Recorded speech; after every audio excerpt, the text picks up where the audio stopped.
encontro da Academia de Pesquisa do CEPET. Esse é o nosso 6º encontro. Eu sou Rafaela Bernardelli, da equipe de pesquisa aqui do CEPET, e vou falar hoje para vocês sobre o tema Estimando o tamanho da amostra e o poder estatístico, aplicações e exemplos. Bom, o que nós vimos até agora? Nós já vimos anatomia e fisiologia da pesquisa no primeiro encontro, como elaborar o protocolo de pesquisa no segundo, escolhendo os sujeitos do estudo no terceiro, especificação e amostragem. No quarto, nós vimos aferição de variáveis, então precisão e acurácia e validade interna. E no encontro passado, nós vimos como se preparar para estimar o tamanho da amostra, que é o que nós vamos ver hoje. Bom, então, nós já sabemos o que estudar, quem estudar, como evitar erros sistemáticos e por quê e com base em que calcular o tamanho da amostra. Só recapitulando esse último ponto, o tamanho da amostra deve ser estimado no estágio inicial do delineamento da pesquisa. Por quê? Porque é possível que neste momento você tenha que fazer algumas alterações, inclusive de variáveis e desfecho, para que o estudo seja factível. O tamanho da amostra nós calculamos de modo que ele seja grande o suficiente para detectar diferenças clinicamente relevantes e que ao mesmo tempo ele seja pequeno o suficiente para ser factível num determinado tempo e com um determinado orçamento e com o mínimo de risco possível para os participantes. Assim, nós garantimos a inferência estatística e reduzimos a chance do erro do erro aleatório. E, neste caso, aumentamos então a validade externa do estudo. Bom, para estudos analíticos, nós temos que o tamanho da amostra é uma estimativa do número de sujeitos necessários para detectar uma determinada magnitude do efeito e a sua variabilidade, com uma probabilidade especificada de incorrer erros tipo 1 e tipo 2, como vimos no encontro passado. E isso, obviamente, ao realizar a análise estatística, com um determinado teste estatístico selecionado para testar uma determinada hipótese do estudo.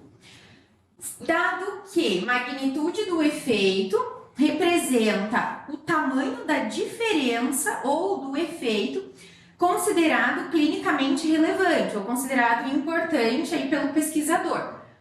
A variabilidade refere-se ao quanto esse efeito vai variar em uma amostra ou em outra.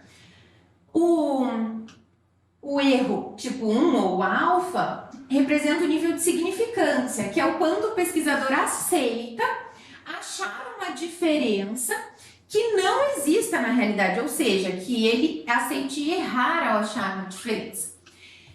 E o 1 menos beta, que é o inverso do erro tipo 2, que é o poder estatístico, quando o pesquisador quer ter a garantia, o quanto o pesquisador quer ter de garantia para detectar uma diferença, caso ela realmente exista na população. Então, recapitulado isso, nós vamos ver hoje, para além do cálculo, efetivamente do tamanho amostral, e depois receitas e ingredientes básicos para estimar o tamanho da amostra, mas começando com questões de delineamento que influenciam no tamanho amostral e que precisam ser atentadas quanto a isso. E na sequência veremos essas receitinhas. Bom, para Também no cálculo amostral nós temos determinantes para a decisão do tamanho amostral. No contexto de um estudo clínico, nós vamos ver a diferença ou o efeito clinicamente significativo e como achá-lo, os impactos dos desenhos dos estudos no tamanho amostral. Aí, especialmente ensaios clínicos para avaliação de igualdade, não inferioridade, superioridade e equivalência, que são questões específicas quanto ao tamanho amostral. E os estudos com amostras fixas, o que faremos, né? Já que já temos a amostra. Então, vamos lá. Então, determinantes para o tamanho amostral. Primeiro, para calcular e justificar o tamanho amostral, nós precisamos ter como base, não temos como esquecer do orçamento, da necessidade de recursos humanos, da duração total e da taxa de recrutamento necessário para o estudo, além da organização e da logística, se ele vai ser unicêntrico, multicêntrico, porque não adianta a gente ter uma amostra enorme que não seja factível. Então, esses critérios de factibilidade também nos ajudam a justificar o tamanho da amostra. Aspectos operacionais muito importantes que devem ter sido atentados para o cálculo amostral são os critérios de inclusão, porque quanto mais homogêneo, né, a amostra, mais específicos são os parâmetros, menor é a variabilidade e aí, consequentemente, menor também, possivelmente será o tamanho da amostra necessária para identificar a diferença. As características esperadas, o que você espera como desfecho nesse seu estudo. A taxa de participação esperada é extremamente importante. Um erro muito comum é calcular-se o tamanho da amostra e coletar incluir no estudo aquele número. Só que nós temos questões como, por exemplo, abandono, como perda de segmento em caso de estudos prospectivos. Nós temos ocorrências de missing data, especialmente em estudos históricos, né, em cortes históricas. E isso tudo tem que ser levado em consideração, dado que o cálculo do tamanho da amostra, o valor que é dado nesse cálculo, ele é para a amostra final, para a amostra que vai ser analisada. Então, a gente sempre orienta a jogar um percentual a mais desse valor, considerando essas perdas. Isso é extremamente importante. Outra questão operacional é o risco aceitável para os participantes, por isso que estudos clínicos, por exemplo, ensaios clínicos fase 1, fase 2, eles são adaptados com endpoints diferentes, a gente já vai ver sobre isso, para que tenha uma amostra também menor e exponha menos pessoas a um risco. Aspectos conceituais importantes para essa determinação são o uso de pressupostos para a sua pesquisa, para o que se quer identificar e especialmente para tê-los como base para diferenças ou efeitos clinicamente significativos. O que se tem para identificar a diferença que se espera, né? Isso é muito importante. O nível de confiança e automaticamente o nível de significância, que eles são opostos. Isso é extremamente importante para o cálculo, como a gente viu, e isso vai variar, pode variar, se é um estudo exploratório, se ele é descritivo apenas, né? Se ele é um estudo confirmatório ou se ele vai testar uma hipótese. A exigência, se pretende analisar subgrupos ou realizar subanálises. Quando a gente tem subanálises num estudo, nós temos nessas subanálises uma diminuição de um poder estatístico.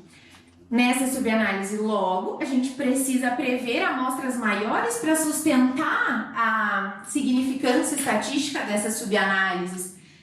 No caso, por exemplo, de estudos que testam hipóteses múltiplas, normalmente nós fazemos o cálculo do tamanho da amostra para o desfecho, para o objetivo principal. Mas, se nós temos múltiplos testes estatísticos, a gente tem que se atentar que para os outros desfechos, para os outros objetivos, a gente não calculou o tamanho da amostra. E mesmo que para o objetivo principal seja a comparação, por exemplo, de múltiplos grupos que vão ser comparados 2 a 2 posteriormente, esta comparação 2 a 2 ela já perde poder. Isso deve ser levado em conta. E uma amostra, a gente sempre tem que jogar um pouquinho a mais da amostra para sustentar esse tipo de situação. A necessidade de considerar múltiplas análises de confundidores ou análises com múltiplos confundidores, que são as análises multivariáveis, né? As regressões multivariáveis. A gente tem que considerar que quanto menor for a nossa amostra, menor vai ser a ocorrência e a proporcionalidade do desfecho que a gente está esperando, certo? Que é a nossa variável dependente, por exemplo, num caso de uma análise com múltiplos confundidores. Logo, os graus de liberdade para essa análise também vão ser reduzidos. E isso vai automaticamente levar a uma diminuição das variáveis que a gente pode incluir nesse modelo. Ou seja, quanto menor o número da amostra, menor vai ser o número de variáveis que a gente pode colocar num modelo para controlar confundidores. Então, percebam que tudo isso é necessário que o pesquisador pense a priori e faça suas escolhas considerando o que ele vai fazer depois e a amostra que ele vai precisar para cada tipo de análise. Por isso o plano de análise estatístico também é tão importante. E vá ajustando, então, não, eu posso subir um pouco mais minha amostra, então eu posso controlar mais um confundidor. Não, eu preciso diminuir minha amostra, então eu não vou fazer uma análise de subgrupo. E assim por diante. É o perde e ganha que o Dr. Álvaro tanto nos fala. Bom, e agora, especialmente sobre a diferença ou o efeito clinicamente significativo, que é o mais que vocês, pesquisadores e clínicos, têm que levar para os estatísticos para fazer o cálculo amostral. Primeiro, uma máxima, né? Quando as diferenças são menores, exigem amostras menores. Diferenças do quê? Diferenças entre as amostras, tá? Quando você está comparando duas amostras. Isso pode ser a diferença entre as médias, diferença entre as proporções. Então, se um estudo pretende detectar diferenças ou efeitos pequenos, nós precisamos de um maior poder estatístico para isso. E logo a gente tem que ter uma maior amostra, um tamanho maior de amostra. E os efeitos, eles podem ser muito mais facilmente confundidos. E a relevância, o impacto dessa diferença, às vezes ela pode ser questionada. Por outro lado, quando a gente quer detectar uma diferença muito grande, isso fica muito mais fácil. A gente precisa de menos poder estatístico. E aí, logo, a gente precisa de uma amostra muito menor. No entanto, a gente tem que tomar também muito cuidado para a gente falar, não, preciso de muito pouca amostra para verificar isso.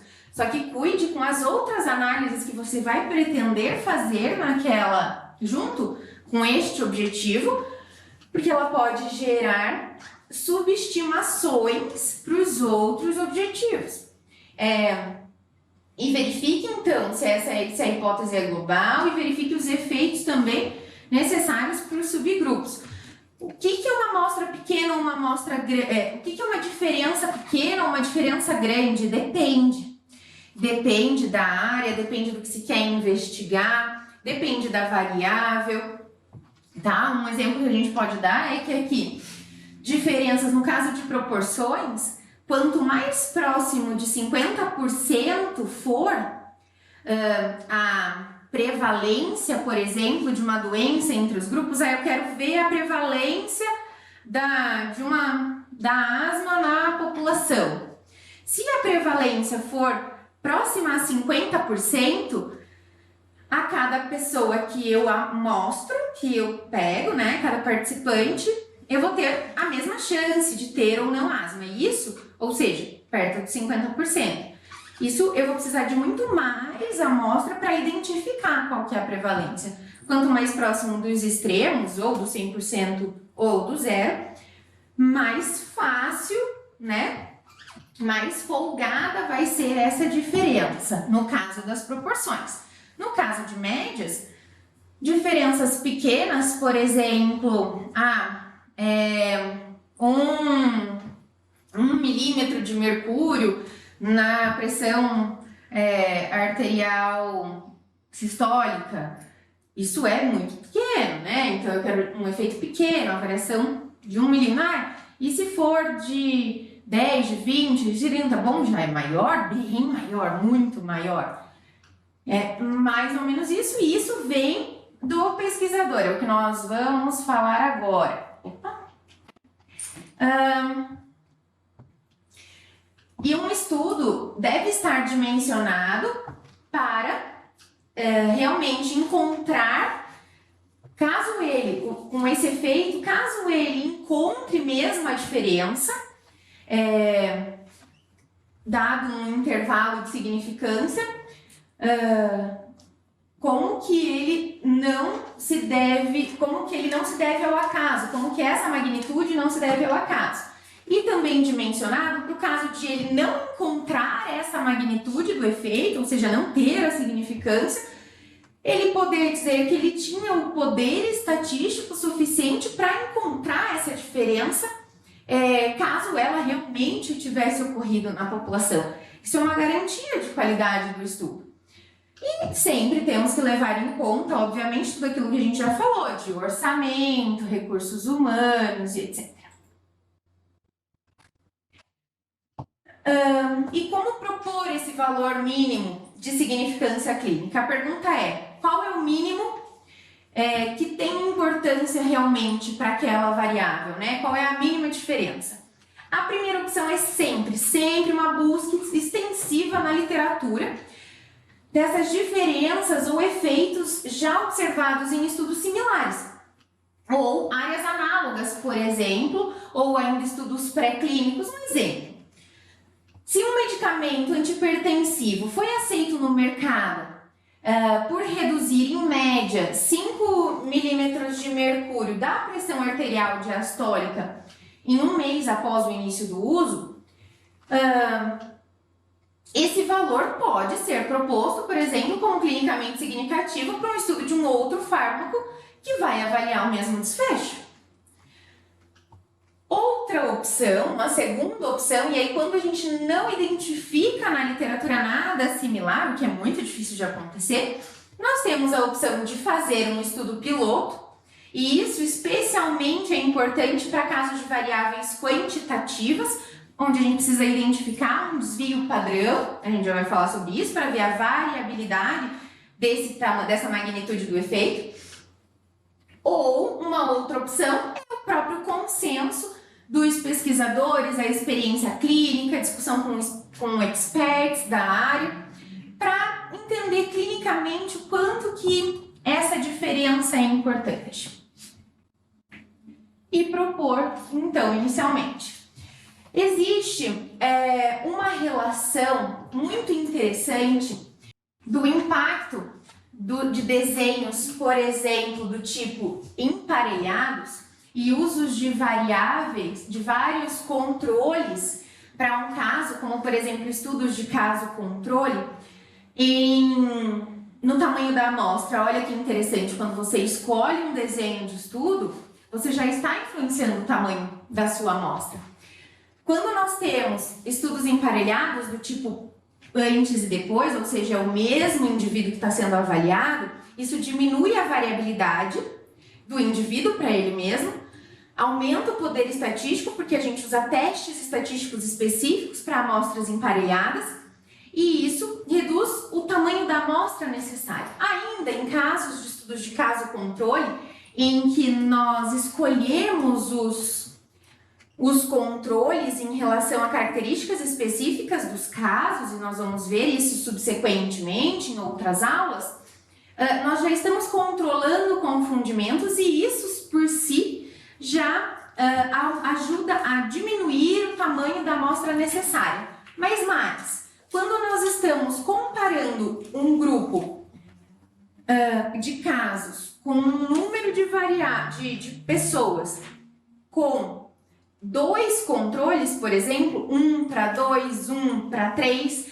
casos em relação a controles, nós aumentamos o poder estatístico, a eficácia da análise e diminuímos o número de casos necessários para identificar uma diferença, dado essa diferença de casos e controles, ou seja, quando nós usamos um estudo, por exemplo, 1 para 2, nós precisamos de menos tamanho de amostra do que quando nós usamos um estudo do tipo 1 para 1, porque nesse caso aumentamos a eficácia da análise com o aumento do número de controles por caso,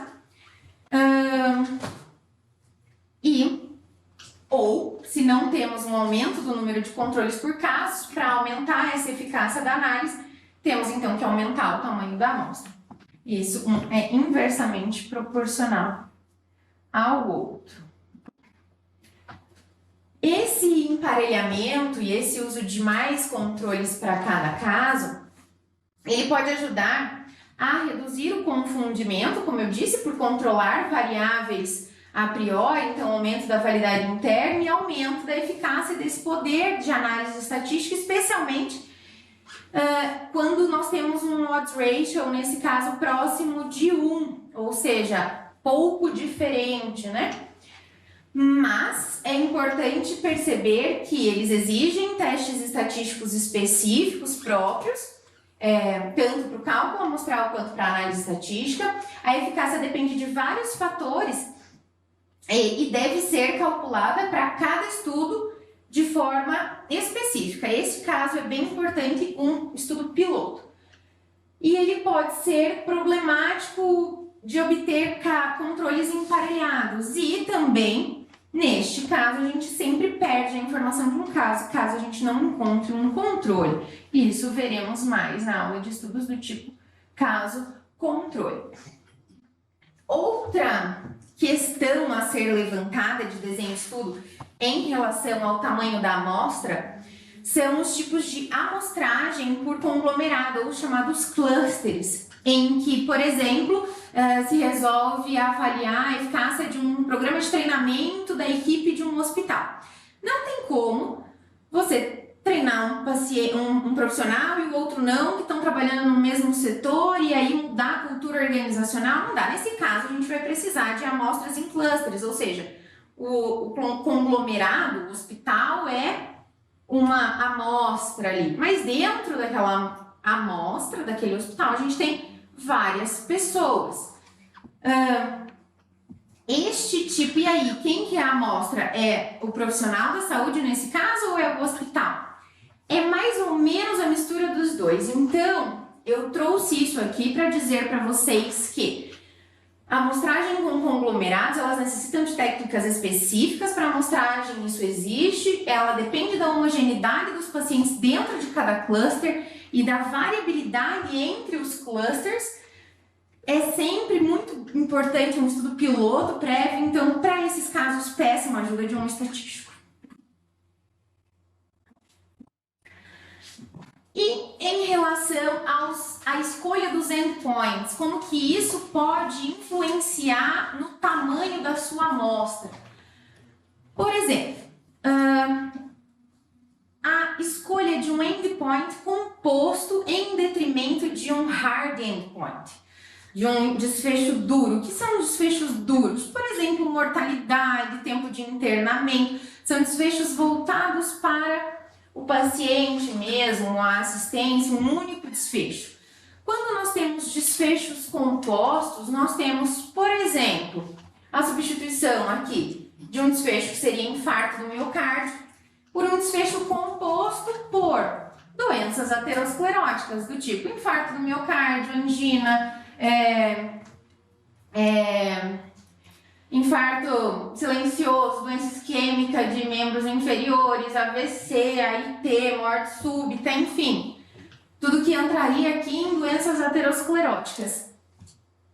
Isso é útil, desfechos compostos são úteis para substituir desfechos duros pouco frequentes, que não é o caso aqui do infarto, né? Pouco frequentes ou que demoram muito tempo para acontecer. Mas eles assumem sempre que o efeito da exposição é semelhante para cada um dos componentes deste desfecho composto. E a mesma importância também é dada para cada um dos componentes, tipo a mesma importância para a morte súbita e para a angina, neste caso. E que a distribuição dos componentes é semelhante dentro do grupo, a ocorrência de cada caso. Será que isso é verdade? Por isso que é muito importante analisar muito bem a escolha de um desfecho composto, muito embora ele seja muito atrativo, porque é uma estratégia relativamente simples e poderosa para aumentar o poder estatístico e diminuir muito o tamanho da amostra em comparação com um desfecho duro, tá? Mas ele pode ser difícil de interpretar em alguns casos e deve sempre ser analisado também quanto aos seus desfechos específicos. Outra estratégia utilizada para diminuir o tamanho da amostra é a substituição do desfecho duro, do hard, por desfechos substitutivos. O que são desfechos substitutivos? São marcadores, que são variáveis que relacionam-se com o acontecimento de interesse num caráter mais intermédio e mais contínuo do que o desfecho, efetivamente, o desfecho duro.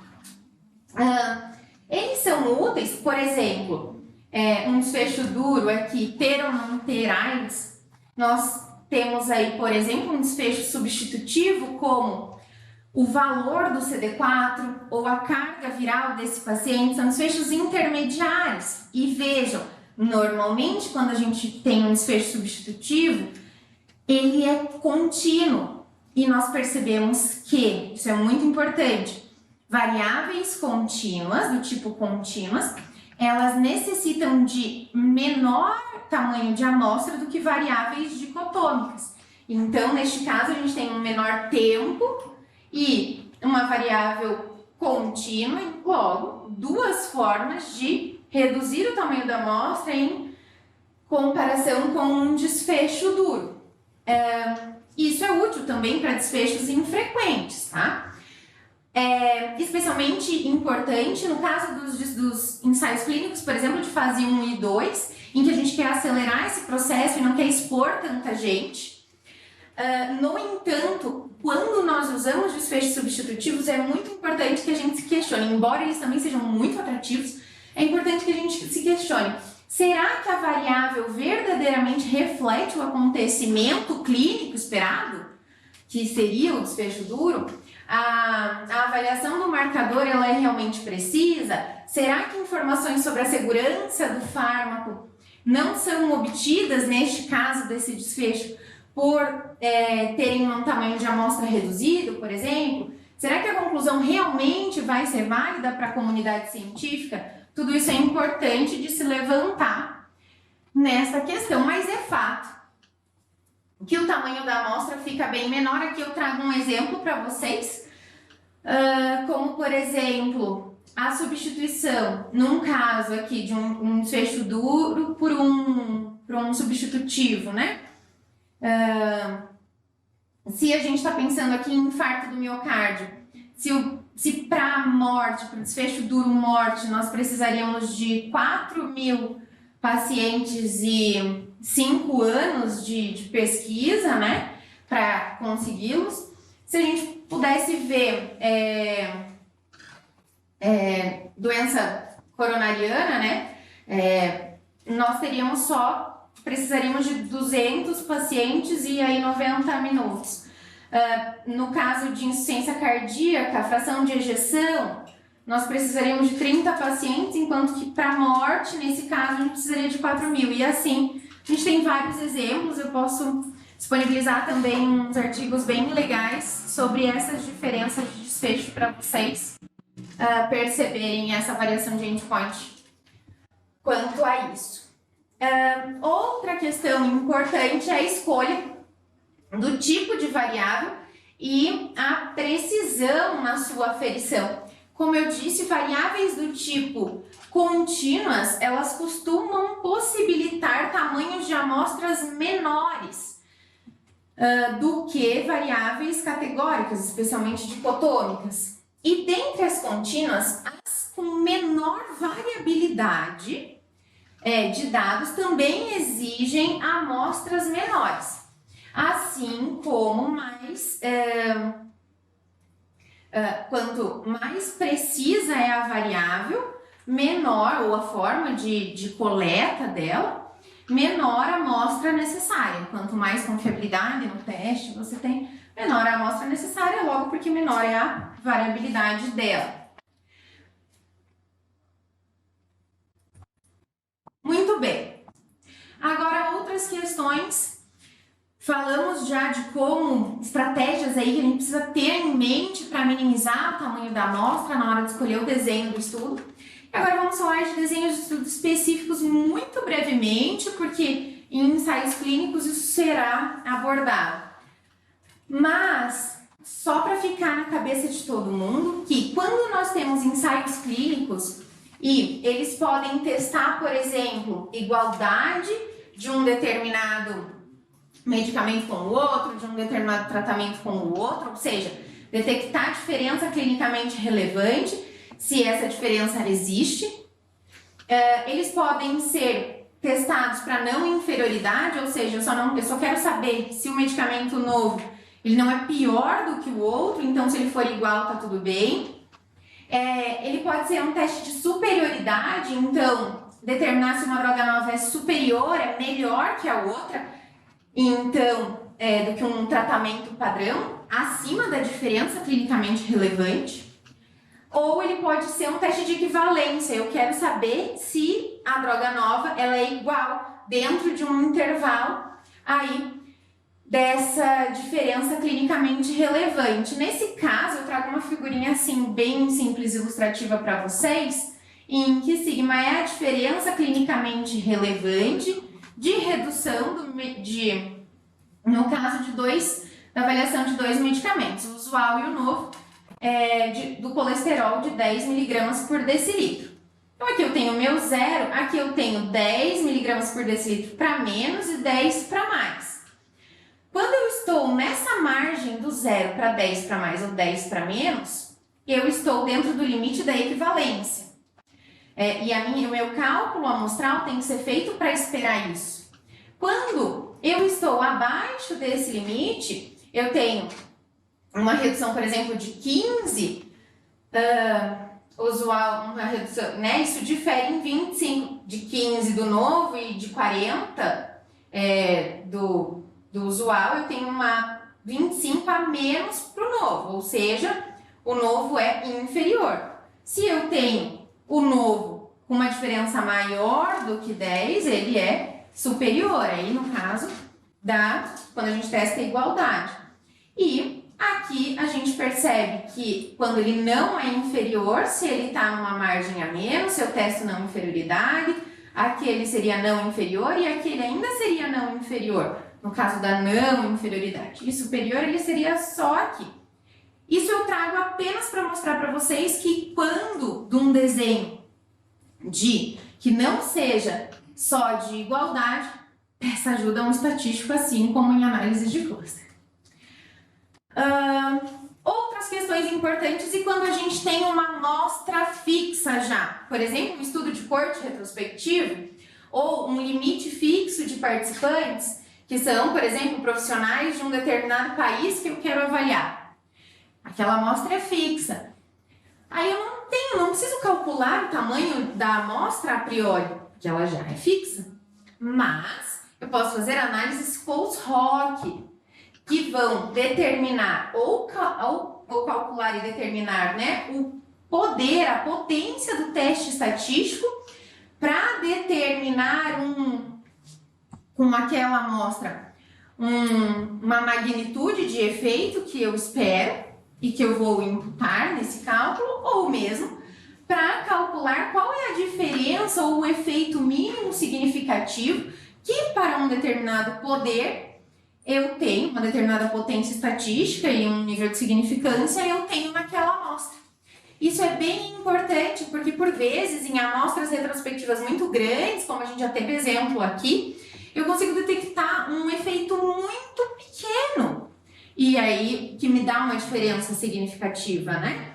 Como, por exemplo, aqui a gente falou no outro encontro de um ponto no Apache dar diferença significativa, porque a amostra é muito grande. Isso vai nos mostrar que, no caso, quando eu calculo a posteriori, este efeito que vai ser o mínimo. Bom, então, talvez eu possa até considerar que efeitos maiores também são diferentes, né? E isso vai variando com o desenho do estudo.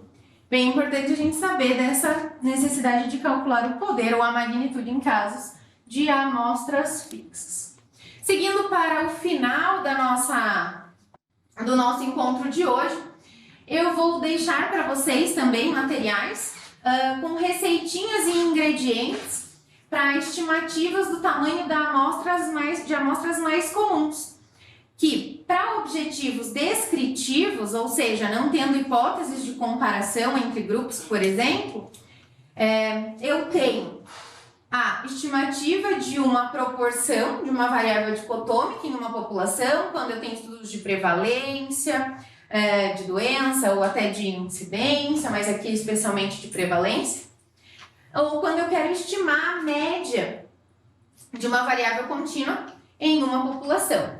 Quando eu tenho objetivos analíticos, estudos analíticos, eu preciso então fazer um cálculo amostral para comparar proporções ou comparar médias entre dois grupos, entre mais grupos,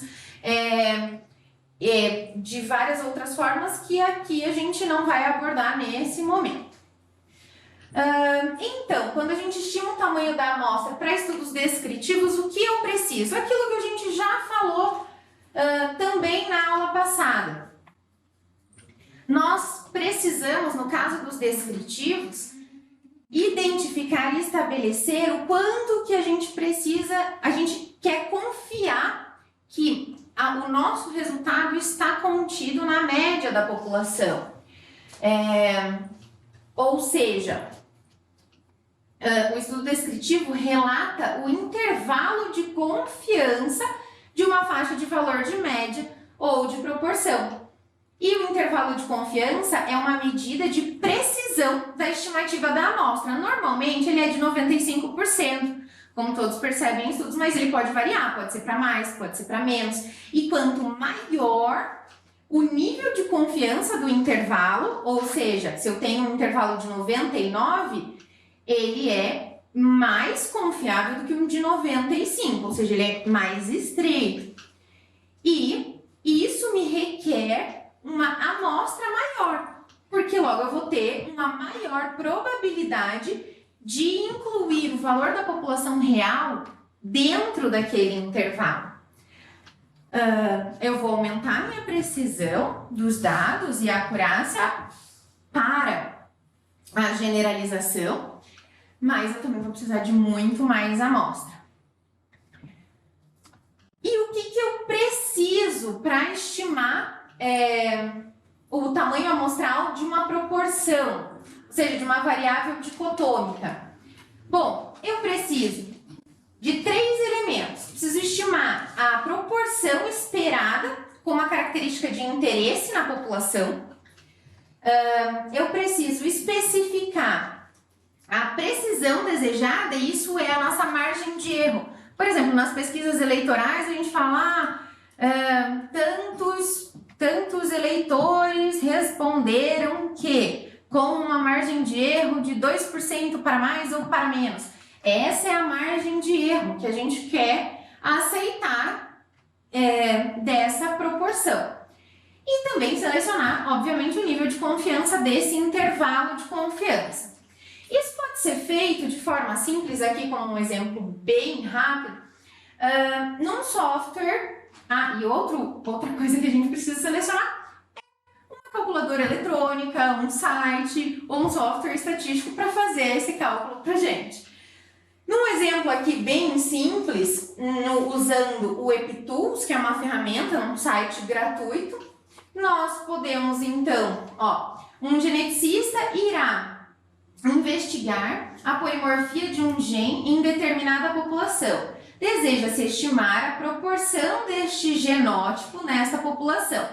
Quantas pessoas precisarão serem testadas para que se estime este parâmetro por um intervalo com nível de confiança de 95% e margem de erro de 5%, sabendo que a literatura indica uma ocorrência de 20% desse genótipo, tamanho do efeito esperado, na literatura visto, para uma população similar. Qual seria o tamanho da amostra se admitirmos essa margem de erro de 5%?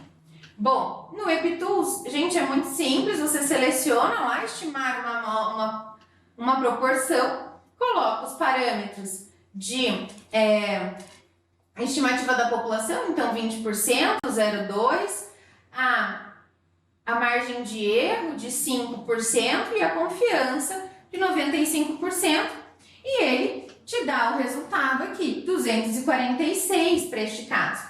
E além disso, você pode verificar para proporções diferentes e margens de erro diferentes como que isso vai variar. Percebendo que quanto menor é a margem de erro, ou quanto menor é a proporção aqui, né? Quanto menor é a margem de erro, maior vai ser a amostra necessária. Ainda em populações, nós podemos estimar valores de média de uma determinada variável, e para isso nós precisamos da variabilidade dela, que é dada pelo desvio padrão, além da margem de erro aceitável e do intervalo de confiança. Neste exemplo, deseja-se saber qual é o tamanho da amostra adequado para estimar o nível médio de triglicerídeo de determinada população. Sabe-se que o desvio padrão é de 12 mg por decilitro, mas a média é desconhecida. O erro tolerável é de 3 mg por decilitro, sempre na mesma unidade do desvio padrão, com uma confiança de 95%. O difícil está aqui, pessoal, é determinar o nível, determinar o desvio padrão, é determinar a proporção, que é o que você tem que buscar na literatura. Depois aqui é fácil. A gente pode colocar aqui no EpiTools e estimando, adicionar os parâmetros, né, do desvio padrão populacional encontrado, o nível de confiança e o erro tolerado, né, a margem de erro, e temos aqui então o resultado que a gente precisa investigar para identificar uma média com este desvio padrão, este tamanho de desvio padrão. Quanto maior o desvio padrão, maior também vai ser a amostra que a gente vai precisar para identificar. Agora, para estudos analíticos, nós temos aquela máxima que vimos na aula passada. A importância de ter uma hipótese, seja ela bi ou unilateral, um teste estatístico apropriado, que nós vamos usar no final para análise. Precisamos definir a magnitude do efeito, como estamos falando desde o início dessa aula, da importância, especificar o alfa, que é o nível de significância, que normalmente para os nossos estudos clínicos na área médica é sempre de um P de 0,05 ou um nível de significância de 5%, e o poder estatístico, que é, de maneira geral, aí de 80%, variando até 95%. Quanto maior o poder, mais amostra eu vou precisar, e quanto menor o nível de significância, mais amostra eu vou precisar. Aqui nós temos várias também calculadoras para utilizar de forma online, que eu tenho uma tabelinha com os tipos de testes mais usados, né? Neste caso, quando nós vamos comparar variáveis dicotômicas, dois grupos para uma variável dicotômica, tipo mortalidade, morreu ou não morreu, minha base de cálculo vai ser o teste de π quadrado. Quando eu vou comparar dois grupos de pacientes em relação, por exemplo, à média de idade, vou usar, que é uma variável contínua, vou usar o teste T de student para amostras independentes. Isso nós vamos ver mais para frente, só para introduzir aqui para vocês.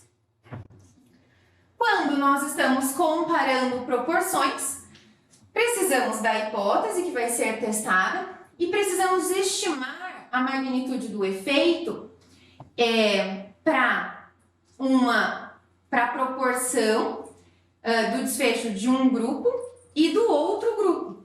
Então, qual que é a proporção do evento em cada um dos grupos? Além do que a gente já sabe, que é o nível de significância e o poder estatístico. E colocamos isso num software. Como por nesse exemplo, para calcular o tamanho da amostra, para responder uma seguinte pergunta. Existe relação entre o uso de anticoncepcional hormonal e a ocorrência de TVP? A partir de estudo piloto, realizado com 20 mulheres, foram observados os seguintes resultados. Aqui nós identificamos então uma proporção de 60% de TEP em mulheres que usavam anticoncepcional e 20% em mulheres que não utilizavam, estudo fictício. Adicionamos isso na calculadora eletrônica junto com os outros parâmetros e temos o tamanho da amostra para os dois grupos.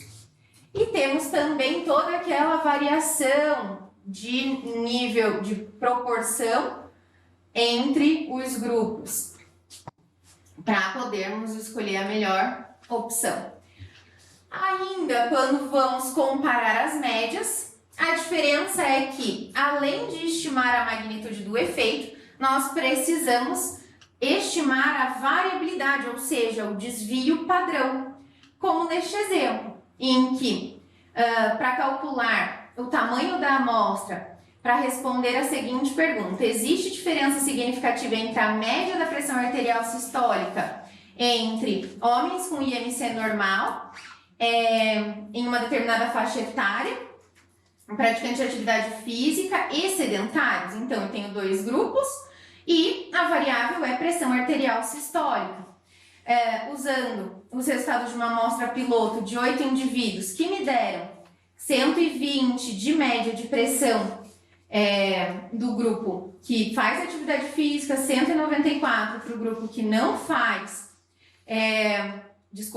120 para o grupo que faz atividade física, 135 para o grupo que não faz atividade física, e considerando o desvio padrão de cada média de cada grupo, além do nível de confiança, que aqui é o oposto da significância, e o poder estatístico, considerando uma amostra de 1 para 1, colocando esses dados lá na nossa calculadora online, teríamos aqui então uma amostra de 27 para cada grupo, por exemplo.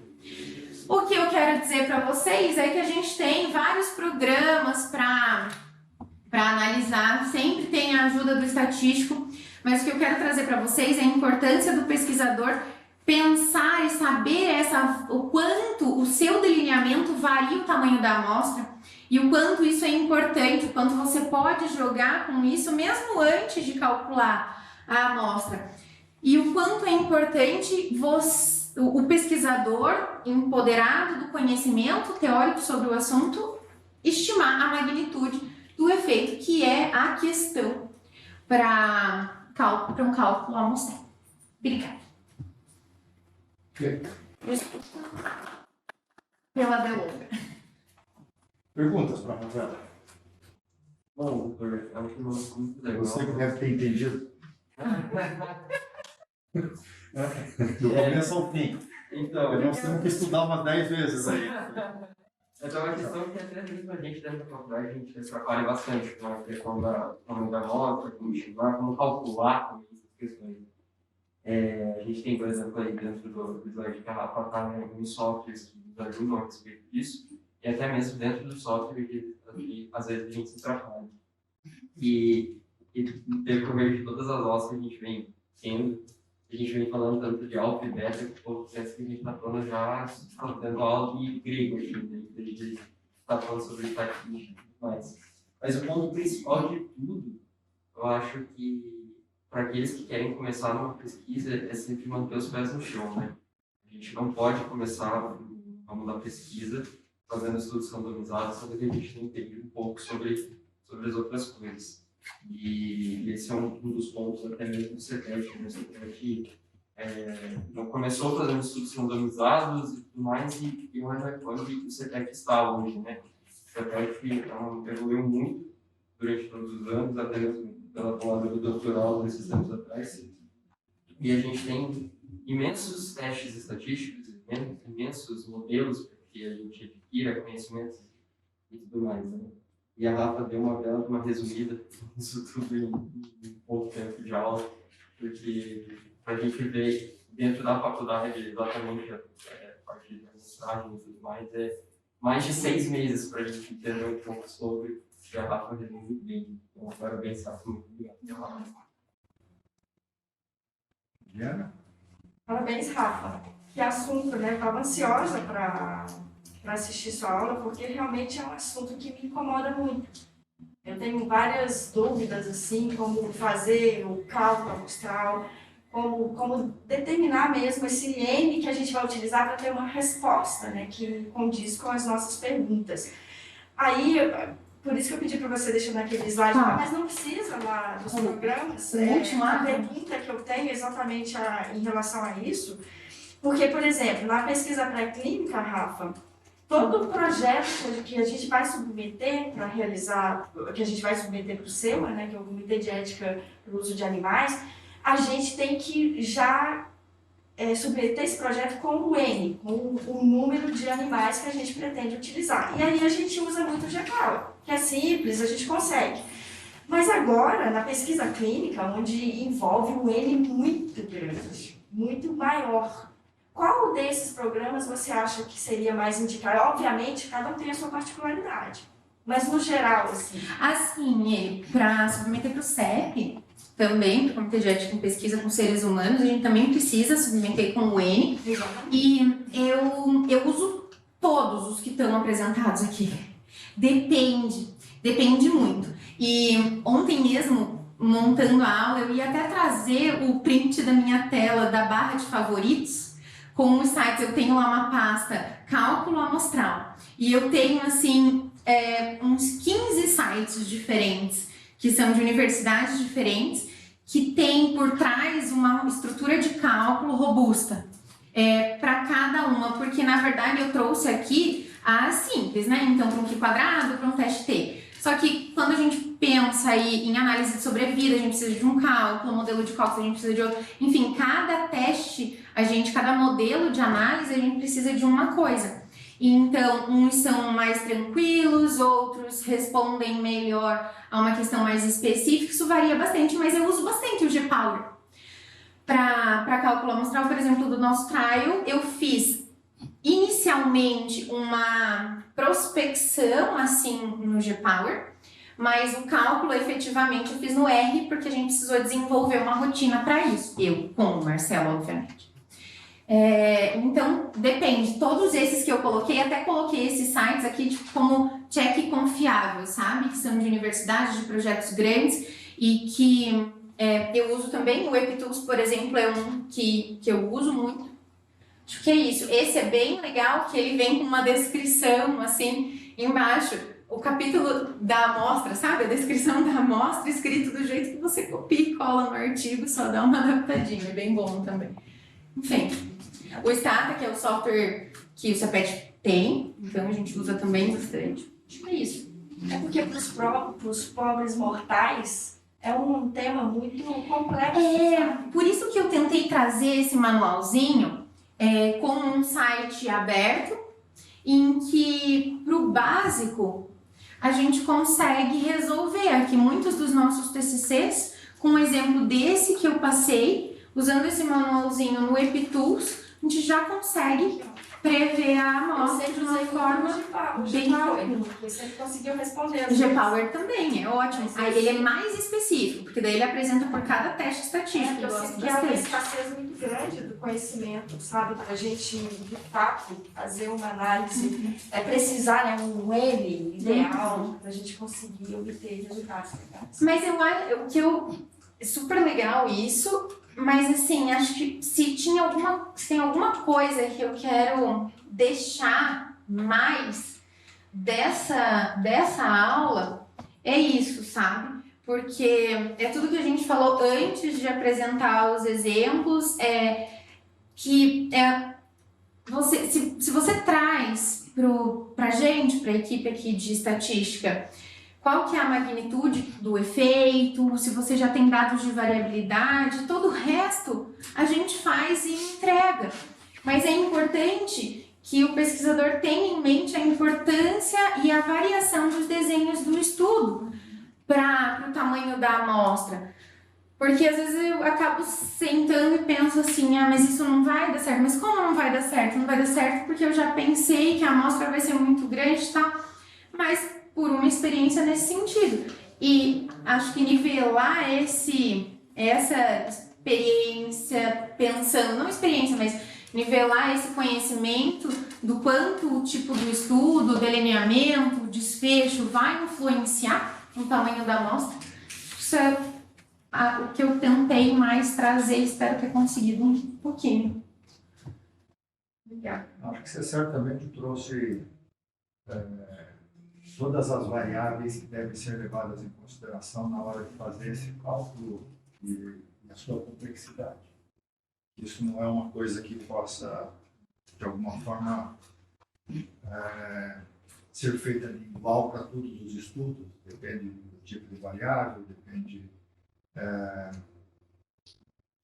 da variabilidade da amostra, depende das suas hipóteses, depende de seleção de pacientes, da qualidade da aferição, depende de fatores de confusão, uma série de coisas, enfim. Acho que está aí bastante claro do que isso não é uma coisa simples, né? Que a gente precisa desenvolver com o cálculo do tamanho da amostra de uma forma regular, e geralmente antes de começar a pesquisa. Tentando, de alguma forma, criar um modelo que possa ser compreendido e entendido minimamente por todos, eu imagino que a gente poderia, assim, hiper-resumir o cálculo do tamanho da amostra como sendo uma coisa que faz parte da estatística analítica, da estatística inferencial, e que ela deve vir depois da estatística descritiva. Nós lidamos muito com banco de dados.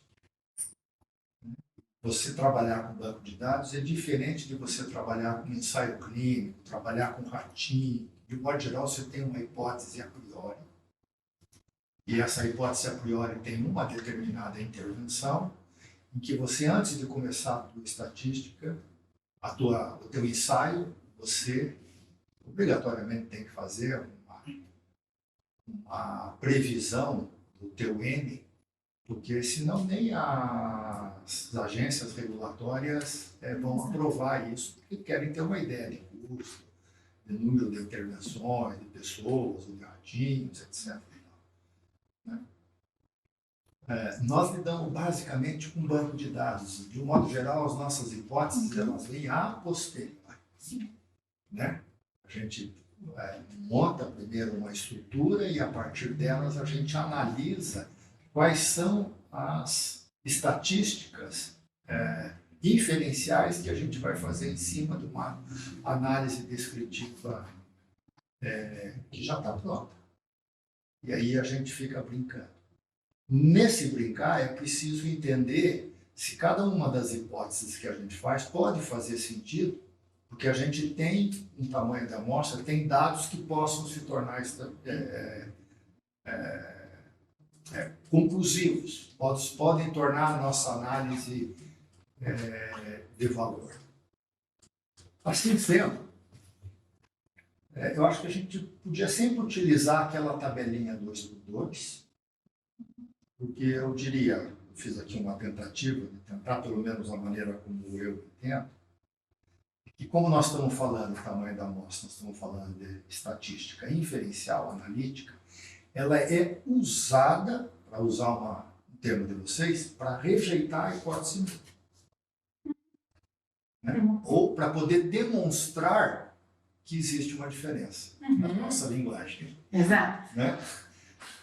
Ou seja, eu só vou utilizar um cálculo do tamanho da amostra se eu tiver pelo menos duas variáveis. Uma variável chamada de variável independente e outra variável que é uma variável dependente que varia de acordo com a intensidade da variável independente, que consequentemente eu, para poder saber se a minha amostra que eu já tenho, a amostra que eu tenho que coletar, ela tem um tamanho suficiente, eu preciso de entender qual é a diferença que existe entre essas variáveis, que é o tamanho do efeito ou a diferença que ela já existe. Em muitos dos estudos, eles já estão prontos, as variáveis já estão coletadas, tanto as variáveis de internamento, quanto as variáveis de desfecho, as variáveis independentes, quanto as variáveis dependentes posteriormente. Que é o caso da análise a posteriori. Que é o que a gente faz na grande maior parte das vezes. Então, se eu olho para a minha amostra e vejo, dependendo do N, da variabilidade das variáveis e das diferenças entre elas, se eu calcular que eu tenho um poder de mostrar uma diferença de pelo menos 80%, eu tenho uma chance de poder rejeitar a hipótese nula ou demonstrar uma diferença entre essas variáveis. Exatamente. O segundo passo seria avaliar se essa diferença ela está sendo obtida por acaso ou não. Ou seja, se eu tenho uma chance de poder ter uma diferença menor do que 5% dessa diferença realmente existir. E eu comprovar a hipótese alternativa ou comprovar a rejeição da hipótese.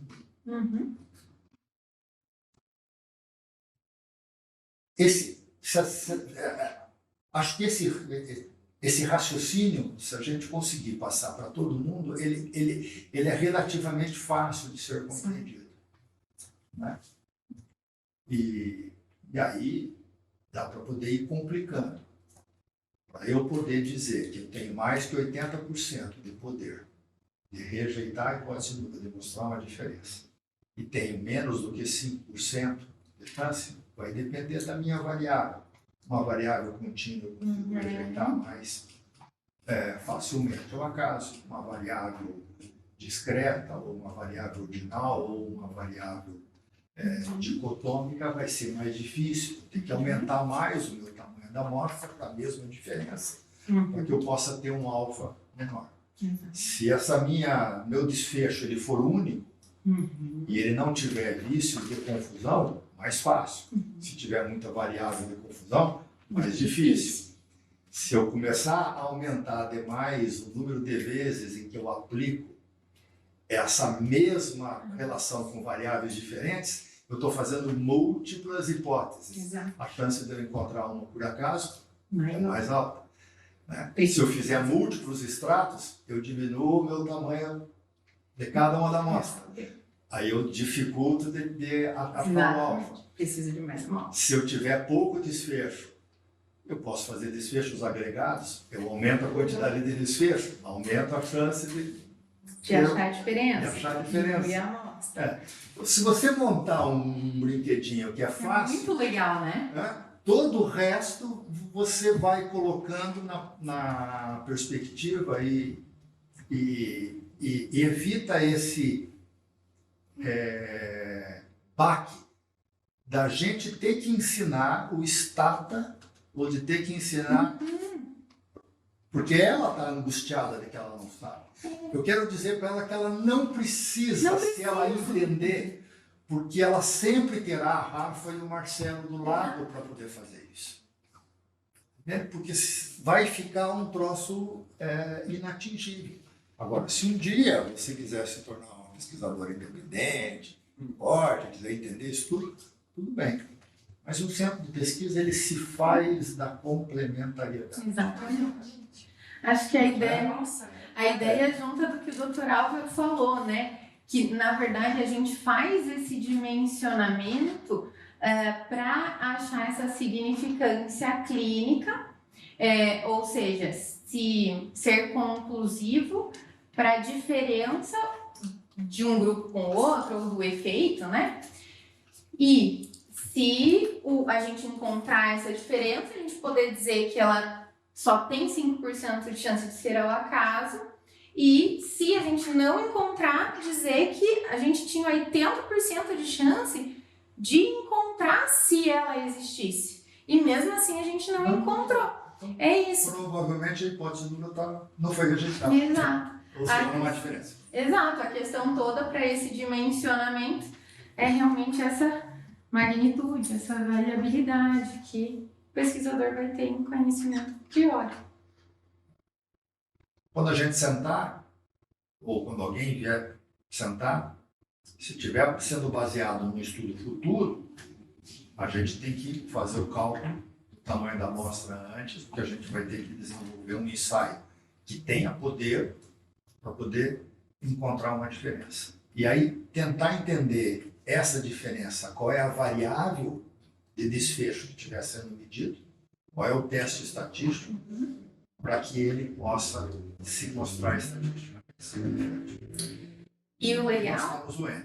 Vai ser incomum, a maior parte das vezes nós vamos trabalhar com dados que já foram obtidos, e aí, como a gente viu ontem, o quanto a gente perdeu de ter feito 12, 15 TCCs sem ter feito uma análise descritiva anteriormente. Nós estávamos com um monte de testes de hipótese sem saber se a nossa base de dados ela permitia fazer aquela análise. Exatamente. Né? Se você já tem uma base de dados, a gente volta para o básico. Primeiro faz a descritiva. Olhando para a descritiva, veja as diferenças.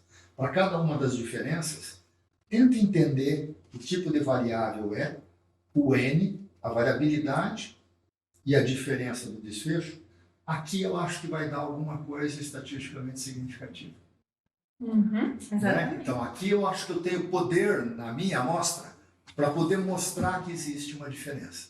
Que tipo de variável é essa? É uma variável dicotômica? Então aplica um Q quadrado. Né? É uma variável contínua? Vamos aplicar um TST, aplica um outro teste aqui. Né? Ou que efeito que eu sou, ou que magnitude dessa diferença eu sou capaz de encontrar nessa amostra já coletada, considerando um poder de 80%, né? O que eu sou capaz de encontrar? Será que eu sou capaz de encontrar o que eu realmente quero encontrar com 80% de poder?